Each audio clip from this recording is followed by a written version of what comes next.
अस्सलाम वालेकुम नाज़रीन, एक महकती और चहकती सुबह के साथ मैं हूं आपका मेजबान हन्नान बुखारी और मैं हूं फातिमा नासिर। सिटी एट 10 में आप लोगों को खुशामदीद कहते हैं। उम्मीद करती हूं कि आप लोग सब खैरियत से हैं, अपना भी बहुत बहुत ख्याल रख रहे हैं और अपने इर्द गिर्द के लोगों के साथ जितना हो सकता है हमदर्दी और काइंडनेस के साथ पेश आ रहे हैं। बिकॉज हो सकता है कि आपकी कोई अच्छी बात, कोई अच्छा एक्शन, कोई भी ऐसी चीज जो कि आप दिल से करें वो किसी और की मुश्किल को आसान कर दें, किसी और का दिन जो कि बहुत बुरा गुजर रहा हो उसको अच्छा कर दें। और आज की दुनिया में जहाँ पे इतनी चीजें इतनी कॉम्प्लिकेटेड हो गई है, जिंदगी इतनी कॉम्प्लिकेटेड और फास्ट हो गई है, और भी जरूरी हो गया है कि हम लोग एक दूसरे का ख्याल रखें और इतनी छोटी सी चीज कर सकते हैं, कोई अच्छी बात बोल दें, किसी के साथ काइंडनेस से पेश आ जाए, जिससे हो सकता है आपका भी मूड अच्छा हो जाए और उनका भी मूड अच्छा हो जाए। तो जी आपको पता है, बाकायदा आगाज करते हैं प्रोग्राम का और सबसे पहले बात करते हैं कि आइंदा 24 घंटे में फैसलाबाद के मौसम के किस तरह के सूरत हाल रहने वाले। तो अगर हम बात करें टेम्परेचर के हवाले से तो ज्यादा से ज्यादा टेम्परेचर फैसलाबाद में 46 डिग्रीज रहेगा और कम से कम टेम्परेचर 31 डिग्रीज रहेगा। इसी के साथ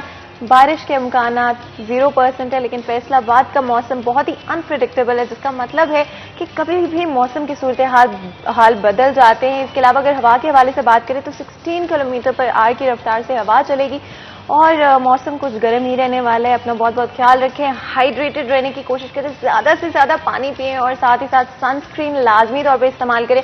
और एक चीज जो कि मैं इस समर्स में ट्राई कर रही हूँ वो है डिटॉक्सिफाइंग ड्रिंक्स, यानी कि आप अपने पानी के अंदर, सादा पानी के अंदर या तो खीरा ऐड कर सकते हैं, लेमन ऐड कर सकते हैं, स्ट्रॉबेरीज ऐड कर सकते हैं अगर आपको स्ट्रॉबेरीज पसंद है, जिससे आपके पानी को थोड़ा सा फ्लेवर मिल जाएगा। और थ्रू द डे एक पानी की बोतल आप कैरी कर सकते हैं जो कि ना सिर्फ पानी होगा पर उसके अंदर थोड़ा सा फ्लेवर भी होगा, तो ज्यादा पानी भी पी लेंगे और साथ ही साथ आपकी सेहत के लिए, आपकी स्किन के लिए बहुत अच्छा रहेगा। बिल्कुल आप ठीक कह रही हैं। और इन गर्मियों के अंदर इस चीज़ का भी खास ख्याल रखें कि बीमारियों से बचने के लिए साफ पानी का इस्तेमाल करें।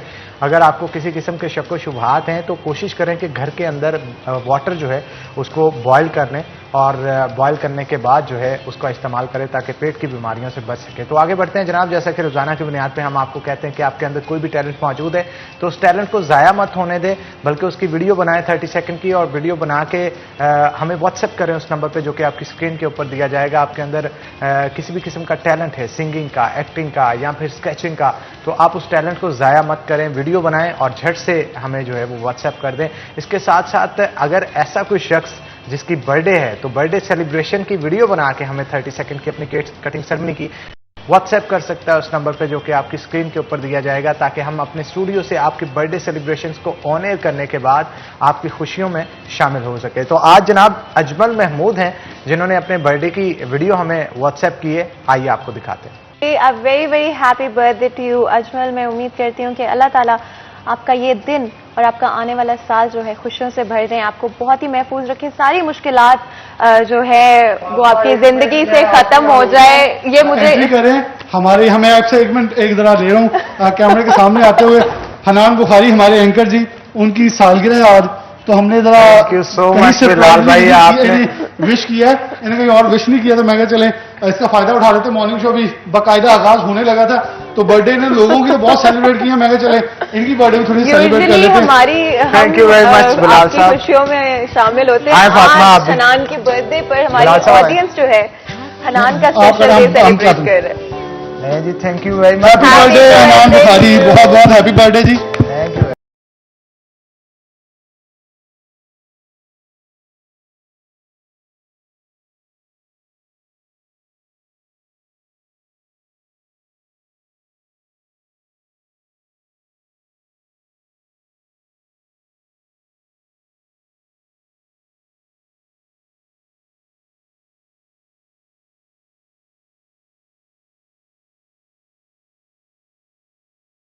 खुशियों को दोबारा किया जाए, उनकी खुशियां जो है वो कभी भी रायगा नहीं की जाए। तो पूरी सिटी 41 की टीम का, प्रोडक्शन की टीम का खास तौर पे मैं तहे दिल से शुक्रगुजार हूं, जिन्होंने हमेशा मेरी बर्थडे को भी याद रखा, मेरी खुशियों में भी शामिल रहे, मेरे दुखों में भी शामिल रहे। तो वंस अगेन बहुत शुक्रिया आप सबका। जी तो फातिमा आगे बढ़ते हैं। बिल्कुल आगे बढ़ने से पहले हन्नान, मतलब मैं अजमल जिनके आज ऑफकोर्स हमने वीडियो देखी उनको मैं विश कर रही थी, लेकिन आज हन्नान आई थिंक आपको विश करना ज्यादा इंपॉर्टेंट है। Thank you very much. और आई एम श्योर कि हमारी पूरी टीम की तरफ से आप हमारी टीम के लिए इतने अच्छे जो है आपने चीजें बोली, लेकिन आई थिंक आप खुद जो है दिल के इतने अच्छे हैं कि जब कोई खुद अच्छा होता है और उसका दिल अच्छा होता है, दिल साफ होता है, तो आई थिंक वो हर किसी के साथ जो है कनेक्ट करता है और हर कोई उसको अच्छा भी लगता है क्योंकि वो खुद इतना अच्छा होता है। हनान बहुत ही हार्ड वर्किंग है और आई थिंक मेरी जो सिटी 41 की जर्नी रही है उसमें आपने एक बहुत इंपॉर्टेंट रोल प्ले किया है और मुझे बहुत कुछ सीखने को मिला है हनान से। तो very very happy birthday to Hannan. Allah ताला आपकी जिंदगी में बहुत सारी खुशियां भर दें, आपको हमेशा हर बुरी नजर से महफूज रखे। Thank you very much. तो जी हनान, अब आगे बढ़ें कि आपने केक खाना है? नहीं, आगे बढ़ते हैं जनाब, आगे बढ़ते हैं। अच्छा, मतलब Hanan I feel like Hanan cake पे अटैक करेंगे लेकिन ब्रेक के अंदर करेंगे और हमारी टीम जो पीछे वेट कर रही है वो भी, लेकिन ब्रेक में जाएंगे उसके साथ। लेकिन उससे पहले आई थिंक हम एक और खबर भी हनान शो में ऐड कर लेते हैं। जल्दी से हम बात कर लेते हैं कि किस तरह से यूके के अंदर नए हेल्थ मिनिस्टर अपॉइंट किए गए हैं जो कि पाकिस्तानी ओरिजिन के हैं ऑफ कोर्स। और साजिद जावेद की मैं बात कर रही हूँ जो कि यूके के हेल्थ मिनिस्टर अपॉइंट कर दिए गए हैं। इससे पहले भी वो गवर्नमेंट में ही थे लेकिन एक डिफरेंट पोजीशन के ऊपर थे और जो इनसे पहले मैथ पिछले हेल्थ मिनिस्टर रह चुके थे, वो कुछ इश्यूज की वजह से जो कि कोविड-19 की जो एसओपीज यूके में इंप्लीमेंट की गई थी उनकी वायलेशंस की वजह से उनको देखा गया था, जिसके बाद उनको लगा कि अगर वो अपनी ड्यूटी सही तरह से नहीं कर पा रहे हैं तो उनको इस पोजीशन को छोड़ देना चाहिए। और बेशक जब आप पब्लिक सर्विस में होते हैं और आपको लगता है कि आपने आवाम का जो लोग आपके पीछे खड़े हैं उनको आपने हर्ट कर दिया, तो यही सही कदम था उनका कि उन्होंने रिजाइन कर दिया, जिसके बाद साजिद जावेद जो कि पाकिस्तानी ओरिजिन से बिलोंग करते हैं यूके के हेल्थ मिनिस्टर बन चुके हैं। और आई रियली होप कि पाकिस्तान का नाम वो रोशन कर सके, जो कि ऑफकोर्स पाकिस्तान से कोई भी जब पॉजिटिव न्यूज़ होती है, कोई भी जो पाकिस्तान से बिलोंग करता है वो हमारी फैमिली की तरह महसूस होता है। और पता नहीं क्यों हर पाकिस्तानी का सर जो है फख्र के साथ ऊंचा हो जाता है। ऑफकोर्स हमारी ये भी कोशिश रहती है कि शो में कोई ना कोई गेस्ट लाजमी तौर पे इनवाइट करें और उनसे बातें करें डिफरेंट इश्यूज के ऊपर, स्पेशली जो फैसलाबाद को इम्पैक्ट करते हैं या पाकिस्तान को इम्पैक्ट करते हैं एज अ होल। और आज भी हम ऐसे ही एक इशू को काउंटर करने वाले हैं। हनान, में चाहूंगी कि अगर आप हमारे गेस्ट का इंट्रोडक्शन करा दें और फिर हम सवालों का सिलसिला। बिल्कुल, आप ठीक कह रही हैं क्योंकि टैक्स का प्रॉब्लम हमारे पाकिस्तान के अंदर दिन ब दिन बढ़ता चला जा रहा है। टैक्स नेट के अंदर लाने के लिए गवर्नमेंट मुख्तलिफ हरबे इस्तेमाल कर रही है और बहुत सारे इश्यूज हैं जो कि आम आदमी को लेके तहफ़्फ़ुज़ात जो जाहिर किए जा रहे हैं कि गवर्नमेंट को अगर टैक्स दें तो क्यों दें, किन जगहों पे वो टैक्स जो है वो लगाया जाएगा, और अगर टैक्स लिया जा रहा है तो टैक्स लेने वाले इदारों में भी क्या करप्शन की जा रही है या करप्शन नहीं की जा रही, क्या तहफ़्फ़ुज़ात हैं बिजनेस कम्युनिटी के। इन तमाम तर चीज़ों के ऊपर हमने आज खास तौर पे गुफ्तगू करने के लिए हसन अस्करी हमारे साथ मौजूद होंगे जो कि सदर हैं टैक्स बार एसोसिएशन के। जनाब, आपको वेलकम करते हैं शो के अंदर। और उसके साथ साथ हमारे सीनियर रिपोर्टर जो हमारे साथ मौजूद होंगे उनसे भी गुफ्तगू करेंगे। लेकिन सबसे पहले जो आगाज है हसन अस्करी साहब से करेंगे, तो मैं उसके बाद मैं आप पे आऊंगा, आपसे गुफ्तगू करेंगे। हसन साहब, क्या कहेंगे? कहा जा रहा है कि इख्तियारात बढ़ाए जा रहे हैं असिस्टेंट कमिश्नर्स के एफबीआर के अंदर कि अब अगर कोई शख्स टैक्स नहीं दे रहा या उनको इस चीज़ की भिनक पड़ती है तो उसको गिरफ्तार कर सकते हैं। इस बात के ऊपर जो फैसलाबाद ही नहीं बल्कि all over the Pakistan, all over the Punjab जो है वो टैक्स बिजनेस कम्युनिटी जो है वो काफ़ी तहफ़्फ़ुज़ात का शिकार हो रही है और उनका कहना है कि ये इतने इख्तियारात अभी इनको नहीं देने चाहिए। आप क्या समझते हैं? क्योंकि एक्सपीरियंसड हैं, बहुत सारी बिजनेस कम्युनिटी के साथ मिलते भी हैं, उनके टैक्स के मामला को भी, रिटर्न फाइल्स को और बहुत सारी चीज़ों को देखते हैं। जो इख्तियारात दिए जा रहे हैं असिस्टेंट कमिश्नर्स को, आपकी नज़र में वो ठीक हैं?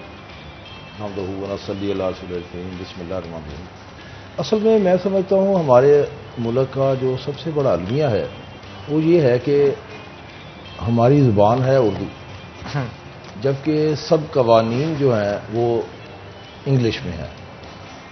हालांकि इतना वो हार्श लॉ नहीं आया जो है, उसमें वो बहुत मुश्किल है उस पर अमल दरामद होना और किसी भी कारोबारी दोस्त को पकड़ना, मगर क्योंकि वो आम आदमी पढ़ नहीं सकता, आम आदमी की वो समझ में नहीं आ रहा।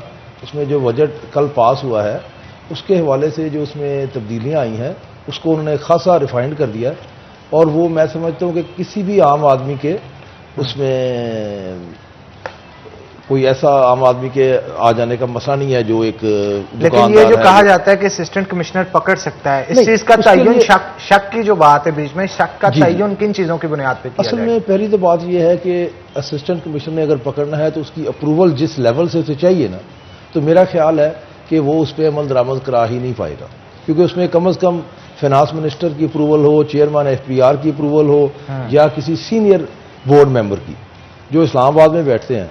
और कोई ऐसा केस या इतना बड़ा पाकिस्तान में कोई टैक्स चोर नहीं है, मतलब बहुत लंबी चौड़ी यहाँ पे चोरियों का सिलसिला नहीं है। आप देखें जितने ट्रिलियन टैक्स इकट्ठा हो रहा है इस मईशत से, हालांकि हमारा एक मुल्क जो है बहुत इस वक्त मसाइल में घिरा हुआ है, इसके बावजूद लोग टैक्स दे रहे हैं। ये एक इम्प्रेशन बना हुआ है कि लोग बहुत टैक्स चोरी कर रहे हैं और बड़ा कोई वो कुछ माफियाज ऐसे हैं जो बहुत हाई लेवल पे ऑपरेट कर रहे हैं। वो पूरी दुनिया में इस तरह चलता ही है, उनको पकड़ना है और पकड़ भी रही है गवर्नमेंट, उनके पीछे लगी आपको हुई है। लगता है कि ये लॉ गलत तरीके से भी इस्तेमाल किया जा सकता है? जैसे कि आपने खुद कहा कि हमारी जो पब्लिक है वो इतनी अवेयर नहीं है, बहुत सारे लोग इस लॉ को समझ नहीं पाते। इवन अगर हम बात करें इंडस्ट्रियलिस्ट की या टेक्सटाइल ओनर्स की, तो बहुत सारे ऐसे लोग हैं जो कि इंग्लिश में माहिर नहीं, क्योंकि हमारी नेशनल जबान ही जब उर्दू है तो बिल्कुल सही है।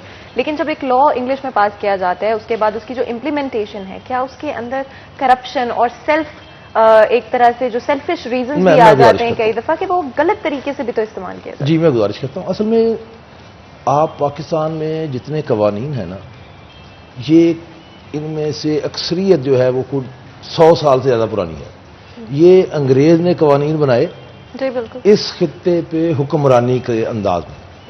इन कवानीन में हुक्मरानी का अंसर ज़्यादा है और खिदमत का और तहफ़्फ़ुज़ का अंसर इतना नहीं है। और अंग्रेज ने बनाए थे, उन्होंने अपनी ज़ुबान में बनाए, अमल दरामद हम पे हो रहा है और अभी भी हम उसी को लेके चल रहे हैं। हालांकि इनकम टैक्स वालों ने काफ़ी अर्सा पहले कहा था कि जी हम उर्दू में इसको ट्रांसलेट करेंगे ताकि जो एक कारोबारी शख्सियत है उसको समझ आए और वो अपना देखे, पढ़े और खुद फैसला करे। तो ऑफिशियली तौर पे क्या अभी तक कोई कोई उस पर अमल दरामद नहीं हुआ और ना ही गवर्नमेंट ने कोई इस तरफ तवज्जो दी है। दूसरा ये है कि हमारा एक इलिटरेट मुल्क है, यहाँ पे लिटरेसी रेट जो है बहुत लो है। जब तक तालीम नहीं होगी उसके बिना शऊर नहीं आएगा। और शऊर की ही ये बातें सारी कि आप टैक्स दें, सेहत का ख्याल रखें। देखिए ना, आप मुझे बताएं, अपने घर से कूड़ा करकट निकाल के दरवाजे में रख देना, ये सिर्फ शऊर की कमी है ना। अपना घर में साफ कर लूँ, मगर वो गली को मैं अपना घर अगर नहीं जानता तो मेरे शऊर की कमी है। अदरवाइज अगर देखा जाए बड़े एस्पेक्ट पे आए तो वो कॉलोनी, फिर वो शहर और मुल्क, इस तरह हमें ये शऊर ही नहीं दिया जा रहा, ये हमें ये है ही नहीं शऊर। बिल्कुल आप ठीक कह रहे हैं। उमैर अजबत भी हमारे साथ मौजूद हैं, हमारे सीनियर रिपोर्टर हैं, उससे गुफ्तगू करेंगे। उमैर, क्या कहेंगे, बिजनेस कम्युनिटी के साथ आपकी मुलाकातें भी होती रहती हैं, कितना तहफ़्फ़ुज़ात जो है वो जाहिर किया जा रहा है उनकी तरफ से, और इसके साथ साथ टैक्स नेट का जो लफ्ज़ है उनको इससे बड़ी इरिटेशन होती है कि नेट का लफ्ज़ यूज़ ना किया जाए। जाल में जो फंसाया जा रहा है ना, जाल में ना फंसाया जाए, बल्कि टैक्स को देने वाले इस तरह के होने चाहिए कि वो खुशी खुशी टैक्स दें, उन्हें पता हो कि उनकी फलाह बहबूद के लिए काम जो है उस टैक्स से किए जाएंगे। तो इस हवाले से बताइएगा, इन दोनों मामलात के अंदर बिजनेस कम्युनिटी का क्या कहना है? अच्छा, मैं हसन अस्करी साहब की बात को आगे बढ़ा देता हूँ। सबसे पहले तो आपने वो टैक्स नेट की बात की है। किसी भी रियासत का जो निज़ाम हुकूमत है वो उस वक्त तक नहीं चल सकेगा जब तक उसके पास आमदन नहीं होगी, उसके पास रेवेन्यू नहीं होगा।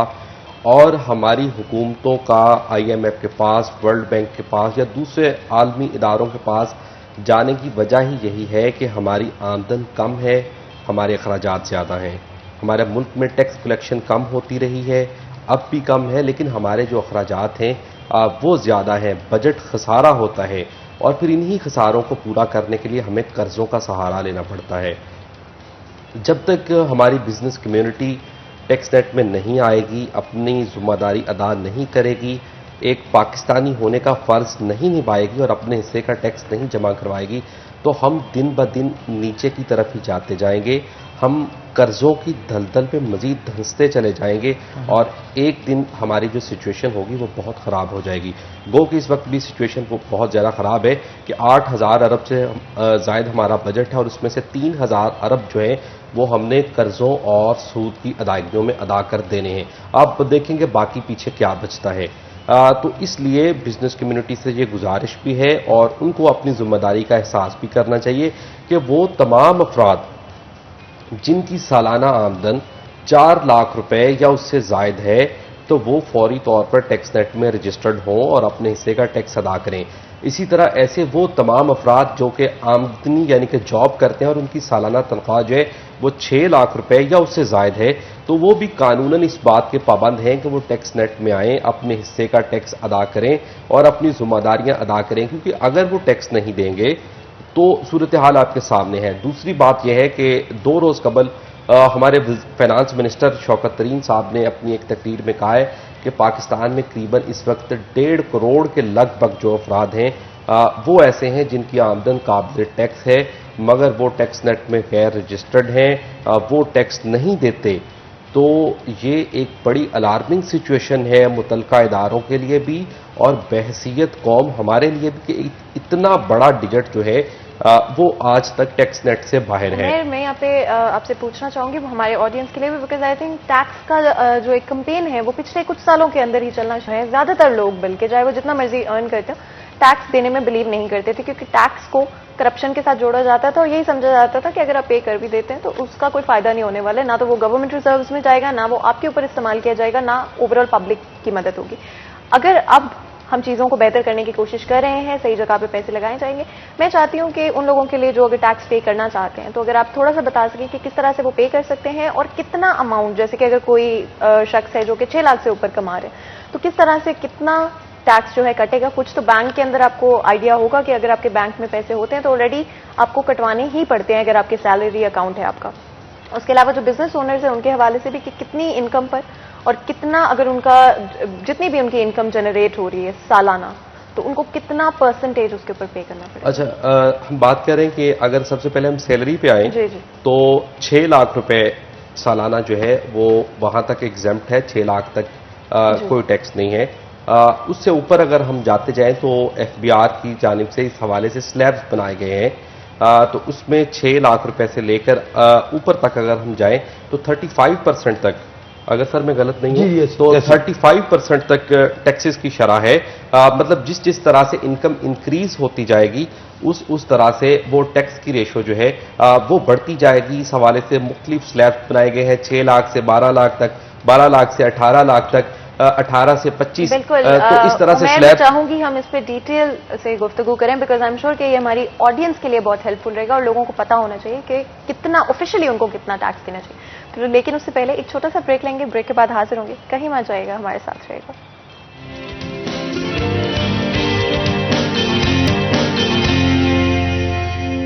वेलकम बैक सिटी एचएन में आप लोगों को एक दफा फिर खुशामदीद कहते हैं। बात करें आज टैक्सेस के हवाले से, एक बहुत बहुत इंपॉर्टेंट चीज़ है किसी भी मुल्क की तरक्की के लिए, किसी भी मुल्क की प्रोग्रेस के लिए, कि उनके शहरी टैक्सेस को पे करें। लेकिन पाकिस्तान में एक ट्रेंड चलता आ रहा है जहाँ पे हम लोग टैक्सेस देना जो है पसंद नहीं करते हैं, प्रेफर करते हैं कि टैक्स ना ही देना पड़े तो बेहतर है। और इसमें कुछ डिस्कनेक्शन भी है, कम्युनिकेशन गैप भी है, जहाँ पे लोगों को, आम पब्लिक को गवर्नमेंट के ऊपर और टैक्स के जो इदारे हैं उनके ऊपर यकीन नहीं है। लेकिन हम कोशिश कर रहे हैं आज उसी डिस्कशन को आगे बढ़ाने का और ये बात पक्की करने का कि लोग समझ सकें कि टैक्स देना कितना जरूरी है हर शहरी के लिए जो कि क्वालिफाई करता है कि उनको टैक्स पे करना चाहिए।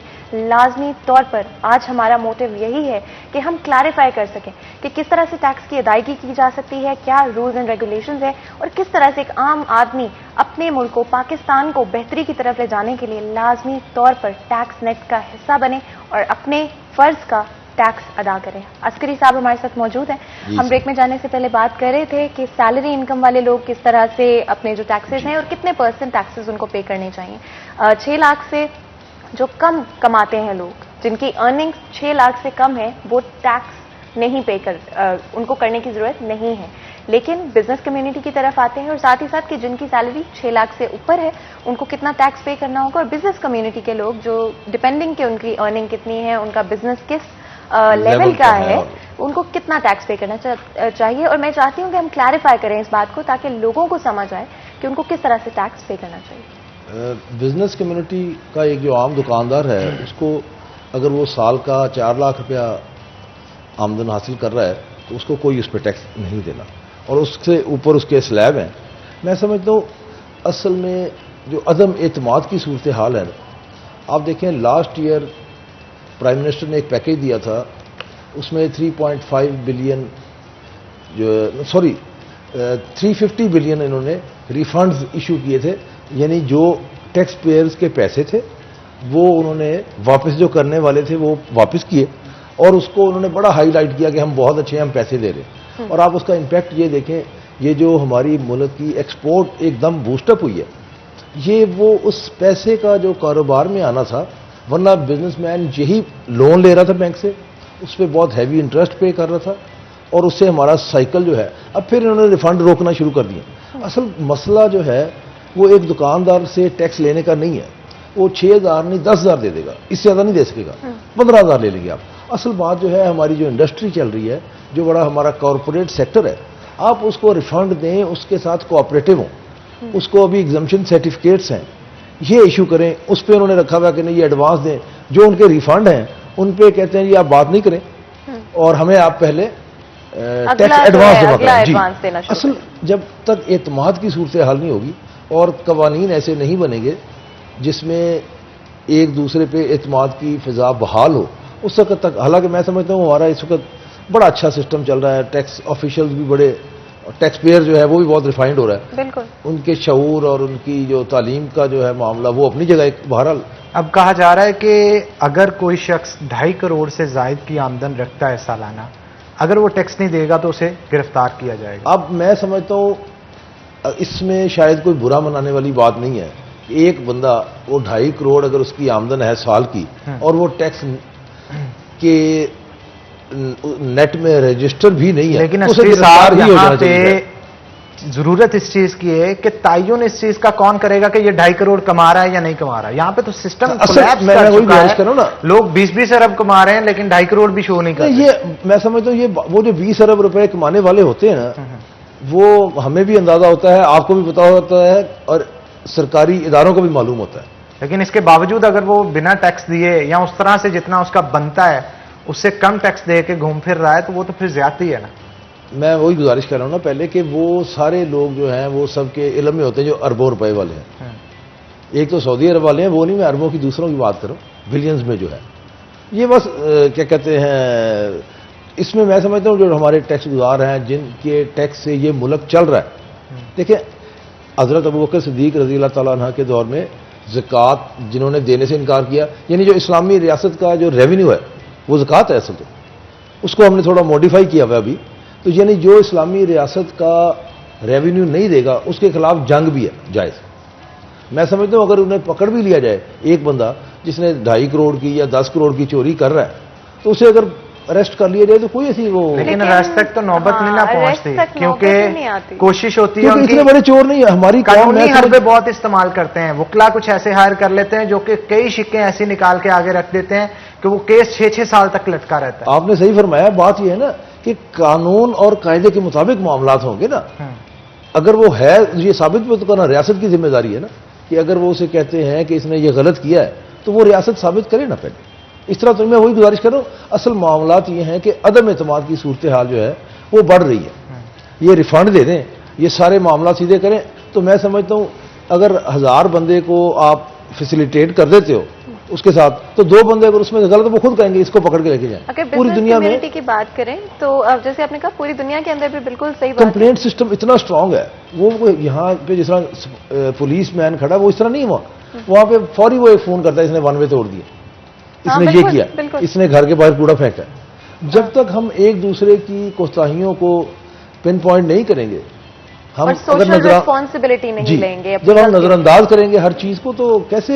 अगर हम टैक्स नेट के हवाले से बात करें, क्योंकि ज्यादा से ज्यादा लोगों की टैक्स अदायगी की तरफ खुद से आ जाएंगे, ये सोशल रिस्पॉन्सिबिलिटी होगी, यानी कि हर किसी की अपनी इंडिविजुअल रिस्पॉन्सिबिलिटी है। हमारी गवर्नमेंट के पास ना तो इतने रिसोर्सेज है, ना तो हमारी पुलिस फोर्स के पास इतने रिसोर्सेज है कि हम लोग घर घर जाएं और जाके हर चीज को सही करें। मैं वही गुजारिश करूं इसमें कि तालीम जो है ना, ये अगर थोड़ा हमारी गवर्नमेंट जो है इस तरह सेहत और तालीम पे तवज्जो दें और लोगों को वो शऊर आए, और ये कवानीन जो है इन्हें उर्दू में अगर कर दे, मैं समझता हूं उसमें कोई मजाक कह रहे हैं, और बहुत सारे लोगों को हर चीज क्लियर हो जाएगी जब पब्लिश की जाती है।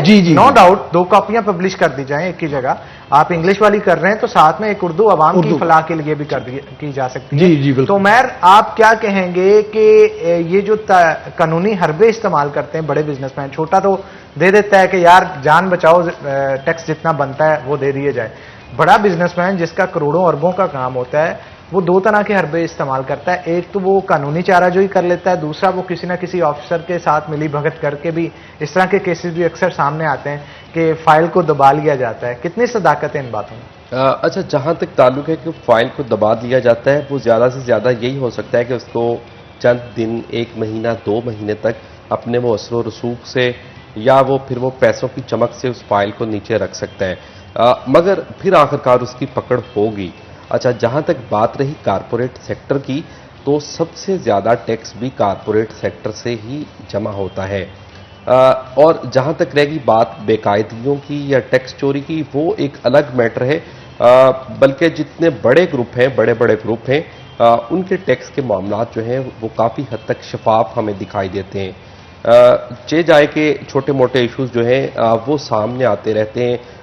उसमें से कुछ कानूनी पेचीदगियां भी होती हैं, कुछ इस किस्म के मसाइल भी होते हैं जिनकी वजह से इस तरह के इश्यूज जो हैं वो सामने आते रहते हैं। और जहां तक बात रही वो टैक्स नेट की, तो वो कहा यही जाता है कि जब तक हमें शऊर नहीं होगा, लोगों को हम एजुकेशन नहीं देंगे इस हवाले से, तो तब तक इसमें इजाफा नहीं होगा। इदारे जितनी भी में आई थिंक काफी इंप्रूवमेंट आई है, चाहे गवर्नमेंट की तरफ से जो उनको इंसेंटिव्स भी दिए जा रहे हैं, जो उनको बेनिफिट्स दिए जा रहे हैं, जिसकी वजह से लोग ज्यादा से ज्यादा पे करें। और वो टैक्स नेट वाली बात होगी कि लोग टैक्स नेट में स्पेशली कॉर्पोरेशंस जो हैं, बड़ी कॉर्पोरेशंस, वो आना शुरू हो गई हैं। अच्छा, बड़े ग्रुप्स की अगर हम बात करें तो वो ऑलरेडी सारे के सारे ग्रुप्स जो हैं वो टैक्स नेट में रजिस्टर्ड हैं, टैक्स दे रहे हैं। वहां पे आके टैक्स चोरी एक अलग मैटर है कि वो किसी केस में या कहीं पे अपने रिकॉर्ड टेम्परिंग करते हैं, रिकॉर्ड में हेर फेर करते हैं और फिर उसमें आके वो कुछ टैक्स चोरी कर ले, वो एक अलग मैटर है। लेकिन जितना बड़ा सनतकार है, जितने बड़े ग्रुप हैं, जितनी इंडस्ट्री है, वो सारी की सारी टैक्स नेट में रजिस्टर्ड है। और अभी इसके बाद हमारे जो दीगर स्टेक होल्डर्स हैं या दीगर इदारे हैं वो भी इसमें अहम रोल अदा कर रहे हैं। फॉर एग्जाम्पल, अगर कोई भी दुकानदार अगर अपना कमर्शियल बिजली का मीटर लगवाना चाहे या गैस का मीटर लगवाना चाहे, तो उस वक्त तक उसका मीटर नहीं लगेगा जब तक वो टैक्स नेट में रजिस्टर्ड नहीं होगा, जब तक वो फाइलर नहीं होगा। इसी तरह अगर कोई इंडस्ट्री का कनेक्शन लगवाना चाहे, इंडस्ट्री के कनेक्शन के ऊपर गुफ्तगू करेंगे, लेकिन एक छोटी सी ब्रेक के बाद, ब्रेक का वक्त हो गया है, तो नाज़रीन यहाँ पे लेंगे एक ब्रेक के बाद दोबारा हाजिर होंगे। कहीं मत जाइएगा, हमारे साथ रहिएगा।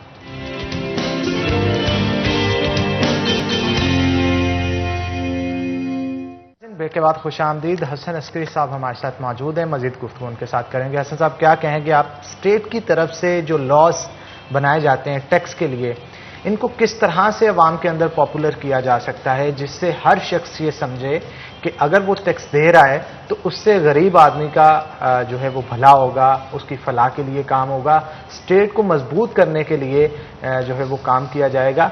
लेकिन यहाँ पे टैक्स नेट का जब भी लफ्ज़ इस्तेमाल किया जाता है तो यूँ महसूस करते हैं लोग जैसे उनको फंसाया जा रहा है।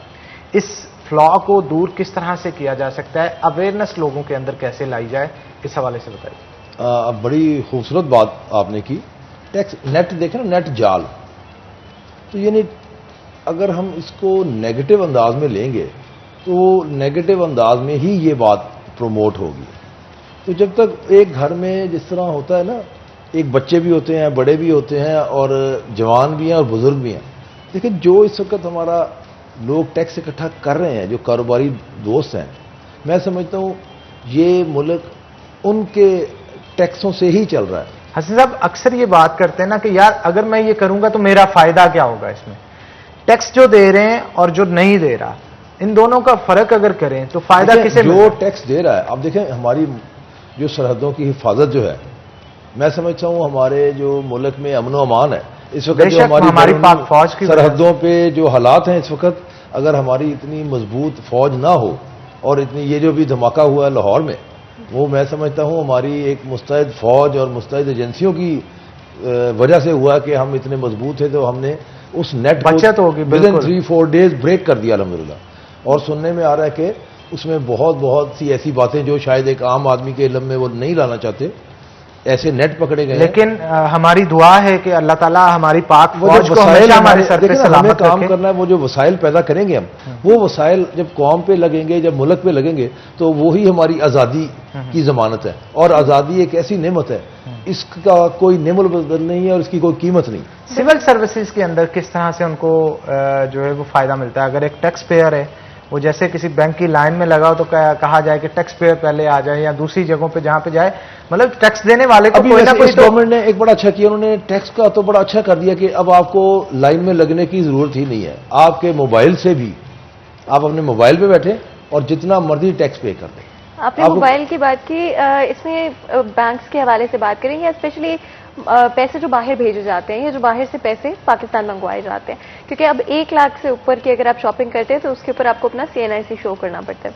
आप ये देखें, एक बंदा जो 1 लाख की शॉपिंग कर सकता है खड़े खड़े। हाँ। तो मैं समझता हूं इसमें 95,000 चाहे कर दें, उसे 95,000 भी कर दें, कोई हर्ज नहीं। हाँ। अब मुझे खुद सोच के बताएं, इसमें कोई बुरी बात है? बिल्कुल। एक बंदा जो खड़े खड़े 1 लाख रुपए की शॉपिंग कर सकता है, तो अगर उससे सिर्फ ये पूछा जाए भाई आप कौन है, तो वो माइंड कर जाए। तो ये अच्छी बात बुरी- है। हाँ, मैं समझता हूं क्योंकि बिल्कुल ठीक है। इससे मनी लॉन्ड्रिंग ऑफ कोर्स, जी। लाइक अगर आपके बैंक में पैसे हैं तो ट्रांसपेरेंसी होनी चाहिए, और ये रिसेंटली हुआ है कि आपको दिखाना पड़े, CNIC शो उसमें करना अगर पड़े, ये आपके शो करना पैसे हैं पड़े। तो आप थोड़े देर टैक्स भी दे देंगे, कोई हर्ज नहीं। बिल्कुल ये कोई खौफ का शिकार है कौम, अदरवाइज ये सिर्फ ये उन्हें नई बताएं चीजें हैं, कि familiar आप हाँ, नहीं टैक्स है दे वो दें, इन concepts। कोई हर्ज नहीं, उसमें कोई फर्क नहीं पड़ता। अगर लाख रुपए की आपने शॉपिंग की, उसमें 1,000-1,500 टैक्स भी लग गया, तो उसमें कौन लेकिन सा उसके मजाक है? मैं चाहती थी अगर हम उसके फायदे के हवाले से बात कर सके, क्योंकि हमारी कौम इसलिए डर जाते हैं, लोग इसलिए डर जाते हैं, पहले कभी सुना नहीं है, पहले कभी होते हुए देखा नहीं है।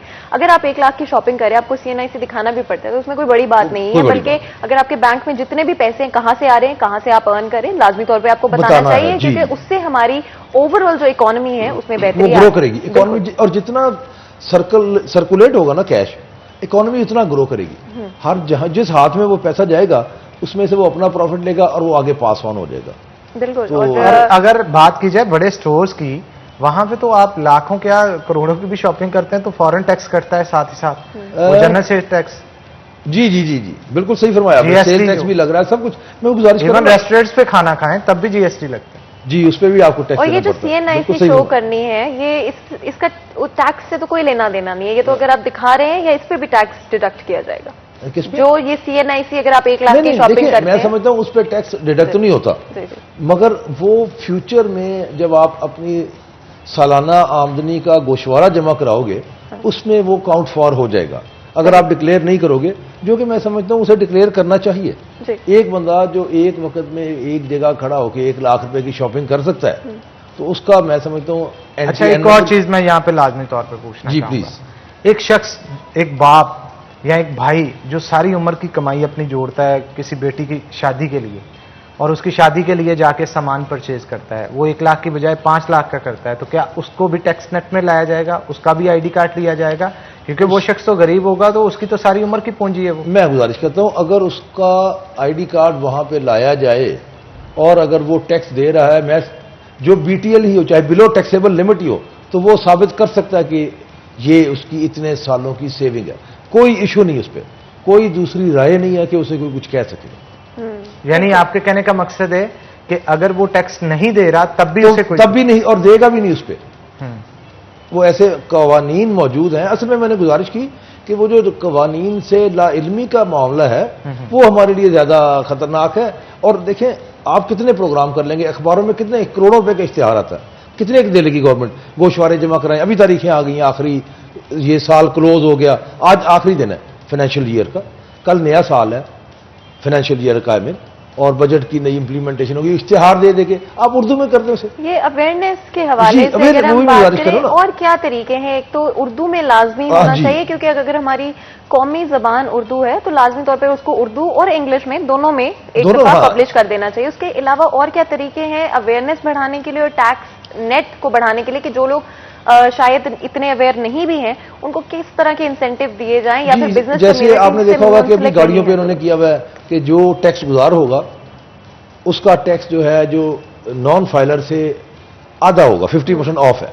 तो ये मैं समझता हूँ एक बड़ी अवेयरनेस है। लोगों ने फिर सोचा, पूछा है हमारे पास कि यार मेरी तो तनख्वाह इतनी है। मैं कहा यार तुम्हारा इतनी तनख्वाह पे तो बंदा ही साल का 15,000 रुपये। कहता है जी सिर्फ इतना 15,000 रुपये साल का। मैं कहा यस। मैं कहा ये तुम्हें फैसिलिटी है। लोगों को अंदाजा नहीं है, वो यही एक खौफ है कि यार मैंने अगर अपना प्रॉपर्टी हिसाब, टैक्स के ऊपर क्या कहेंगे? प्रॉपर्टी ये टैक्स एक, किस किसका कितना कितना बनता है, जरा इस हवाले से बताएं ऑडियंस को। पता प्रॉपर्टी टैक्स जो है ये बेसिकली सूबाई मामला है, और इसका अगर वो जगह किराए पे है उसका और रेशो है, अगर आपकी जाती है उसकी और रेशो है, आप किसी ये बेवा की जगह है वो और है, इस तरह उसकी ना रिहायशी जगह का और हिसाब है। सर जनरल 2-4 मतलब 5 मरले के घर पे, 2.5 मरले के घर पे 2.5 मरले का घर, मलकियत वो पे- बहुत चंद 100 रुपए हैं बस, कोई जी चंद 100 रुपए में। इसमें मैं थोड़ा सा क्लियर कर देता हूँ। जो 5 मरले से छोटा घर है उसको एग्जाम्प्ट होता है, अगर वो आपके अपने इस्तेमाल में है तो उस पर कोई टैक्स नहीं लगेगा। कुछ एरियाज ऐसे हैं, इसमें कैटेगरीज वाइज है कि जो पोश एरियाज हैं उससे कम, इसी तरह नीचे जाते जाएंगे 6 से 7 कैटेगरीज हैं। पोश एरियाज में जो 5 मरले का घर है उस पर टैक्स लगता है। जो रूरल एरियाज हैं या जरा बैकवर्ड एरियाज हैं वहां पे 5 मरले तक के घर पे टैक्स नहीं लगता, उससे जो बड़ा घर है या उस पे टैक्स लगता है। लेकिन अगर वो घर रेंट आउट है तो उसका फिर टैक्स की रेशो कुछ और होगी। इसी तरह अगर वहां पे कोई कमर्शियल एक्टिविटीज हो रही है, कोई कारोबार हो रहा है, तो उसके लिए टैक्स की रेशो वो भले 1 मरले की दुकान ही क्यों ना हो, उस पर टैक्स लगेगा। घरों की अगर बात करें तो वो 5 मरले से कम के घर पे टैक्स नहीं लगता।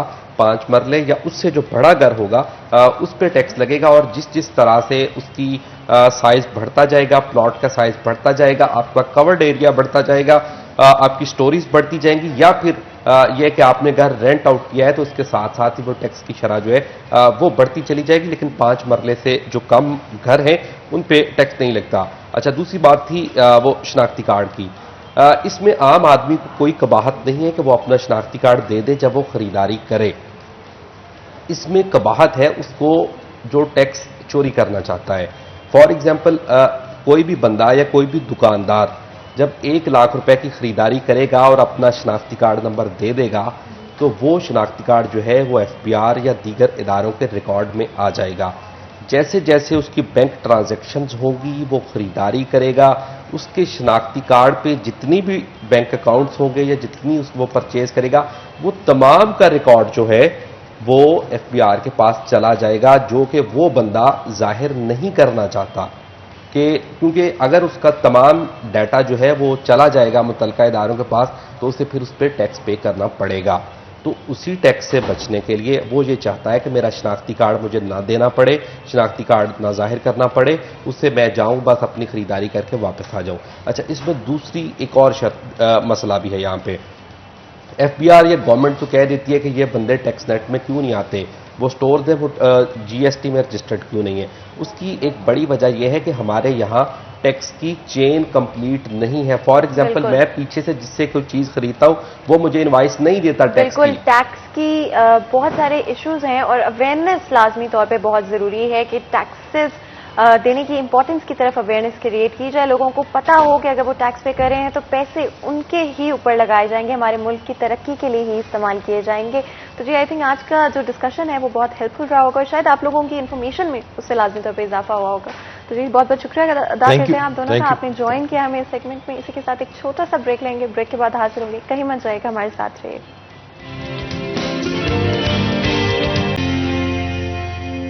वेलकम बैक नाज़रीन, ब्रेक के बाद खुशामदीद। अगर आप चाहते हैं कि आपकी ड्रेसिंग जबरदस्त हो तो उसके लिए आपको डेंसिटी वन बाय साफजीज पे जाना होगा, क्योंकि मेरी ड्रेसिंग भी उनकी तरफ से स्पॉन्सर की गई है।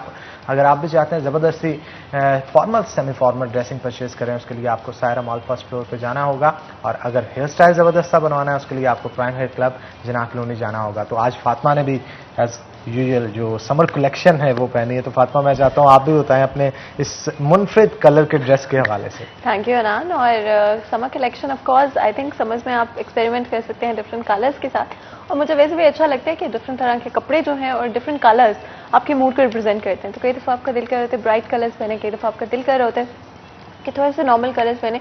और मेरी तो गो टू लुक जो है वो कुर्ताज ही होती हैं, just because I think kurtas बड़े कंफर्टेबल होते हैं, स्पेशली लॉन के, बिकॉज गर्मी काफ़ी ज़्यादा हो गई है। तो गर्मी में फैशन भी चाहिए होता है लेकिन कंफर्ट भी थोड़ा ज़रूरी होता है। अगर आप गर्मी से बेहोश होने वाले हो लेकिन कपड़े आपके बहुत अच्छे तो कोई फ़ायदा नहीं होता। इसलिए मेरी प्रेफरेंस होती है कि लॉन के कुर्ते जो हैं वो मैं समर्स में लाजमी तौर पे पहनूं। डिफरेंट चीज़ें जो है बंदा ओकेजनली ट्राई करता रहता है। और हनान, आई थिंक आज आप बहुत अच्छे लग रहे हो और आप ग्लो कर रहे हो बिकॉज आपकी बर्थडे जो है, तो इस वजह से आई थिंक आज जो सारी अटेंशन है वो आप पर होनी चाहिए। और ऑफकोर्स हमारी कोशिश होती है कि हम लाजमी तौर पे आप लोगों के साथ इस सेगमेंट के अंदर चाय बनाएं। और आज तो हनान की बर्थडे भी है, तो आज स्पेशल चाय जो है वो हनान के लिए हम बनाते हैं। जल्दी से किचन में चलो। चलें जी, किचन में जा रहे हैं जनाब। आज हम खास तौर पे डीएटी जो है वो बनाएंगे। डीएटी के हवाले से मैं लाजमी तौर पे यहाँ पे कहना चाहता हूँ कि डीएटी बनाने वालों का ये कहना है कि दुनिया के बेहतरीन बागात से बेहतरीन चाय की पत्तियाँ चुन के लाते हैं ताकि आप तक क्वालिटी टी जो है वो पहुँचाई जा सके। इसका टेस्ट, टेक्सचर, अरोमा बेहतरीन होता है। और जब बात आती है पैकिंग की तो 2 तरह की पैकिंग है।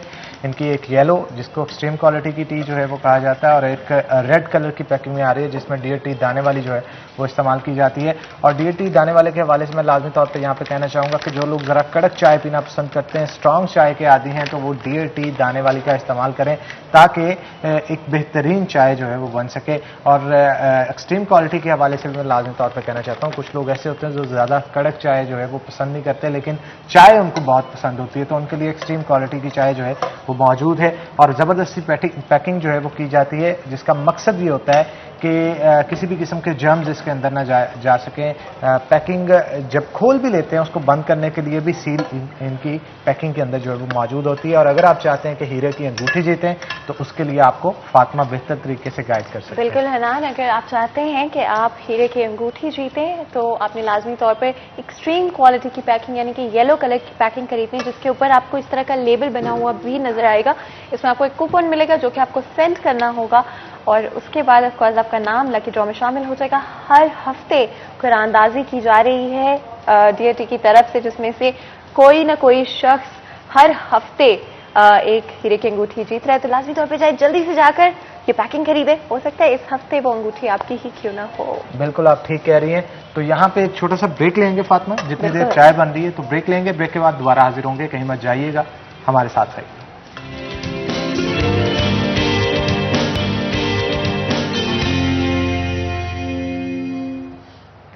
Welcome back. सिटी एट 10 में आप लोगों को एक दफा फिर खुशामदीद कहते हैं। तो जी आपको पता है कि हमारा काम है कि आप लोगों की लाइफ को जितना आसान हो सके उतना आसान बनाने।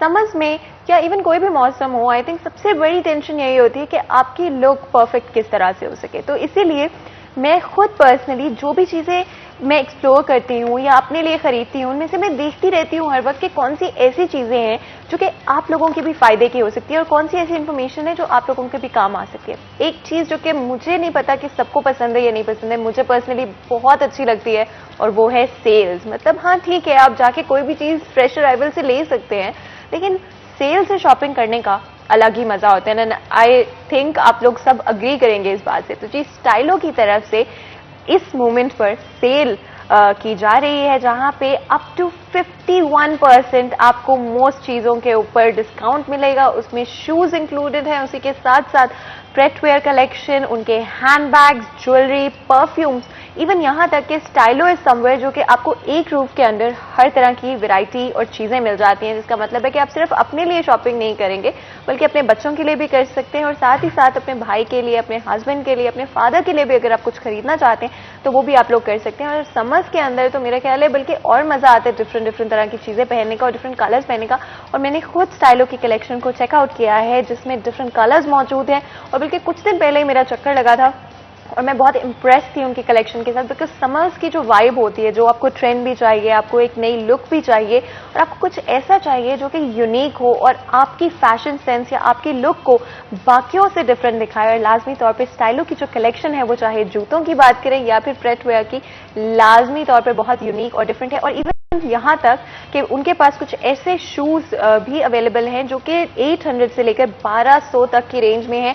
अगर आप इवन उससे भी कम प्राइस के अंदर शॉपिंग करना चाहते हैं, जो कि मुझे पता है कि मुझे सेल्स बहुत अच्छी लगती है और जितनी कम प्राइस में आपको इतनी अच्छी चीजें अगर मिल जाएं, जिसका मतलब है आप ज्यादा सारी चीजें खरीद सकते हैं। तो लाजमी तौर पर जल्दी से जाएं अपनी नियरेस्ट स्टाइलो के आउटलेट पे और जाके ढेर शॉपिंग कर लें। बिल्कुल आपकी बात ठीक है। जैसे ही समर सेल्स जो हैं वो लगती हैं तो शहरियों का काफ़ी रश जो है स्टाइलो की आउटलेट्स पे देखने को मिलता है। तो आगे बढ़ते हैं जनाब। आज हमें एक बहुत ही मारूफ सिंगर हैं, गुलकारा हैं, जिन्होंने ज्वाइन किया है। मैं उनका तारुफ आपसे करवा दूं। हमारे साथ रुखसार दिलबर साहिबा हमारे साथ मौजूद होंगे, तो वेलकम करते हैं आपको शो के अंदर। और उनके साथ उनके हमनमा भी मौजूद होंगे। उभरता हुआ सितारा हैं, ज़बरदस्त आवाज़ है और गज़ल गायक हैं। गज़ल के लिए जब सुर लगाती हैं तो सुनने वाला खूब महजूज होता है और रस की तरह इनकी आवाज़ जो है वो कानों में घुलती है। तो रुखसार क्या कहेंगी, कितनी देर होगी आपको गुनगुनाते? जी मुझे 4 साल हो गए हैं। 7 साल हो गए? 4 साल हो गए। 4 साल हो गए प्रोफेशनली गुनगुनाते हुए। ट्रेनिंग कहाँ से लिया आपने? जी ये मेरे उस्ताद हैं जी। और ये भी मेरे उस्ताद हैं, ठीक इनसे है। ट्रेनिंग ली है मैंने। कितनी देर रियाज करती हैं दिन में वैसे? तकरीबन 4 घंटे। 4 घंटे हर रोज 4 घंटे? जी। वाओ, ये दैट्स तो अमेजिंग। तो आपका शौक कहाँ से डेवलप हुआ? कहाँ से पहली दफा लगा कि ये शायद एक ऐसी चीज है जो कि मैं करना चाहूंगी आगे चलकर? जी मुझे बहुत बहुत ज्यादा शौक था, क्योंकि मेरे जो अब्बू हैं, मेरे वालिद साहब, वो भी गाते हैं। मतलब हम जद्दी पुश्ती सिंगर हैं, हम सही फनकार हैं। सही। जी तो घर में ही जब ये सब सिस्टम चल रहा हो तो गुलकार और फनकार तो निकलेगा ही फिर जी उसके बिल्कुल। तो मैं स्कूल टाइम में, हमारी जो मिसेस थी, टीचर्स थे हमारे, प्रिंसिपल, वो मुझसे सुनते थे। जब भी मीना बाजार लगता था तो वो मुझे कहते थे कि आओ हमें सॉन्ग सुनाओ, आपको तो जाना चाहिए, आगे बढ़ना चाहिए, गाना चाहिए। तो तब से बिल्कुल, मुझे जो शौक शौक हो वो लाजमी तौर पे करना चाहिए, क्योंकि आज हनान की बर्थडे है। जी। तो मैं चाहूंगी कि आप अगर कुछ भी सुनाएं हमें जो आपको पसंद है, जो आपका दिल करता है। जी। क्या सुना रहे हैं आज? जी आपको गजल सुनाऊंगी मैं। जी गजल शुरू करें, चलें। बिस्मिल्लाह। और सुन के यूं महसूस हो रहा था फातिमा, 4 साल नहीं बल्कि 40 साल शायद रियाजत करते होंगे इनको। बड़े खूबसूरत अंदाज में आपने और बड़ी ही सुरीली आवाज में आपने गजल को गुनगुनाया, पूरा इंसाफ किया इसके साथ। और ये बताइएगा कि दिन में 4 घंटे जो मुख्तस करते हैं आप रियाजत के लिए, वो सुबह का वक्त होता है, शाम का होता है, लगातार करते हैं या वक्फे वक्फे से करते जी हैं? शाम का वक्त होता है। शाम का वक्त होता है। और ये भी तो कहा जाता है ना कि सुबह के वक्त रियाज और तरह के लगाए जाते हैं, फजर पढ़ने के बाद, तुलुए आफ्ताब के वक्त, मगरिब के वक्त और तरह के जो है वो अलाप लगाए जाते हैं। क्या कहेंगे आप इस हवाले से? ज्यादा आपको कौन से पसंद है? मुझे शाम के। शाम को के। ऑफ कोर्स जी। है ना। आई थिंक जब आपकी कोई चीज पैशन होता है ना, आप चाहते हो कि जितना ज्यादा आपको वक्त मिल सके उस चीज को परस्यू करने का, आप उतना ज्यादा वक्त उस पर लगाना चाहते हो। आई थिंक हमेशा जब हम बड़े हो रहे होते हैं या बचपन में अगर हमें कोई चीज पसंद होती है तो हम सोचते हैं कि हम किसी को देखते हैं कि हम इनकी तरह बनना चाहते हैं। तो क्या आपकी भी जिंदगी में कोई मोटिवेशन या कोई आइडल रहे हैं आपके, जिनको देख के आपने सोचा हो कि भाई मैं इनकी तरह सिंगर बनना चाहती हूँ या बड़े जी, होकर मैंने इनकी तरह हमेशा बनना हमेशा मैंने मैडम को सराहा है। नूरजहां। जी जी, वो मेरी फेवरेट हैं। सही। जी तो और काफी- उनका कोई फेवरेट गाना या कोई एक ऐसा गाना जिसको आपने सुन के सोचा हो कि हाँ ये, जी उनकी एक गजल है, हाँ वो मुझे बहुत पसंद है। कौन सी? कल तक जो कहते थे अपना, आज वही बेगाने। हाय क्या बात है, क्या बात। मुझे ये बताएं कि आपने कभी कोई अपना गाना गुनगुनाने के लिए नहीं सोचा कि कुछ लिरिक्स खुद लिखे जाएं, खुद कंपोजिशन बनाई जाए? जी जी बहुत सोचा है, लेकिन जब अल्लाह पाक ने कोई मुकाम देना तो जाहिर सी बात है कि अल्लाह ने ऑफिशियल बना देना है। वैसे मैंने बहुत कोशिश की, कभी कभी मैं अकेली बैठी हूँ तो काफी गुनगुनाती हूँ कि इस तरह की लिरिक्स होनी चाहिए, इस तरह की धुन होनी चाहिए, लेकिन कभी गौर नहीं किया। इस वजह से गौर नहीं किया क्योंकि मैं हमेशा मैडम जी को बहुत बहुत पसंद करती हूँ, मुझे बहुत अच्छी लगती है, मैंने हमेशा उनको गाया है, तो उनके सदके में अल्लाह पाक मुझे भी इज्जत देगा। बिल्कुल, क्यों नहीं। और जितनी खूबसूरती से आपने अदा किया और आवाज में भी एक्सप्रेशंस थे और आपके चेहरे के भी एक्सप्रेशंस थे। आई थिंक जो सबसे यूनिक बात होती है किसी भी सिंगर की कि आप दूसरे को या जो आपके सुन रहे हैं वो आपके साथ ही उस इमोशन को फील कर पाते हैं। ये बहुत ही खूबसूरत बात है। तो आप जब आप बता रहे थे लिखने का, तो अगर आप कभी लिखती हैं अपना पहला गाना, तो किस चीज़ पे लिखेंगी? पहली गज़ल कभी सोचा इस बारे में कि इस चीज़ पे लिखना चाहूँगी, या किस ज़िंदगी का कोई ऐसा वाक़या या किस्सा, कोई ऐसा वक्त जिस पे आप सोचती हैं कि हाँ इस पे मैं लाजमी तौर पे गज़ल लिखूँ? जी मुझे तो ना इतना शौक है ना कि मैं आपको बता नहीं सकती। मैंने अपनी स्टडीज़ की हैं, एफए मैंने किया है, तो मैंने अभी इस बारे में सोचा नहीं है, लेकिन मैंने यही सोचा अपने ज़हन में, यही मैंने बात रखी है कि मैं अल्लाह पाक कभी मुझे इज्जत देगा तो मैं अपनी धुन या अपनी लिरिक्स जरूर आगे लाऊंगी। लेकिन अभी मैंने कुछ लिखा नहीं है, अभी मैंने इस बात पे गौर किया नहीं है, लेकिन गुनगुनाती रहती हूँ, कभी मेरे ज़हन में जो कुछ भी आ जाता है। तो अभी मैंने शायराना अंदाज में कुछ भी नहीं किया है। तो जाहिर सी बात इसमें आप मदद ले सकती हैं ना किसी की। जी, आपका तो बिल्कुल। घराना भी माशाल्लाह भरा पड़ा है, वो आपके वालिदे मोहतरम जी, भी जी। आपने बताया कि इसी फील्ड से रिलेटेड है, तो किसी शायर की आप जो हैं वो उनसे शायरी ले सकती हैं, कंपोजिशन में वालिदे मोहतरम से मदद ले सकती हैं, आपके उस्ताद मोहतरम मौजूद है, उनसे जो है वो आप हेल्प आउट वो आपको कर सकते हैं। तो एक अच्छा गाना या गज़ल जो है वो आपके लिए तैयार करना मेरा ख्याल मुश्किल नहीं होगा। नहीं बिल्कुल। और क्या प्लान्स है आगे फ्यूचर के किस तरह से किसे गाया जाएगा? अगर आप बतौर सिंगर आप अपना करियर स्टार्ट कर रही हैं, मैडम नूरजहां से हटके भी किसी के ट्यून में आप गाना चाहेंगी? जी लता जी को मैं। हाँ, लता और जी इसके भी अलावा बड़ी पाकिस्तान सिंगर। में से कोई और सिंगर्स जो आपको पसंद हो, आजकल के सिंगर्स में से या पुराने सिंगर्स में से? मुझे हुमैरा अरशद पसंद है। हुमैरा अरशद। और उनका कोई फेवरेट गाना? मुझे उनके फेवरेट गाने का मतलब इतना मुझे नहीं है। हाँ। मैं उनको कभी लेकिन गाती आप नहीं उनकी हूँ। टोन लाजमी तौर पे आप चाहेंगे कि उसको आप अपनी सिंगिंग के अंदर इनकॉर्पोरेट कर सके। और I think बिल्कुल हमारे क्योंकि शो का वक्त कम है तो इसी के साथ नाज़रीन आज के प्रोग्राम से अपने मेजबान हन्नान बुखारी और फातिमा नासिर को इजाजत दें। अपना बहुत बहुत ख्याल रखें। हम मिलेंगे आपसे अगली दफा। तब तक के लिए अल्लाह हाफिज।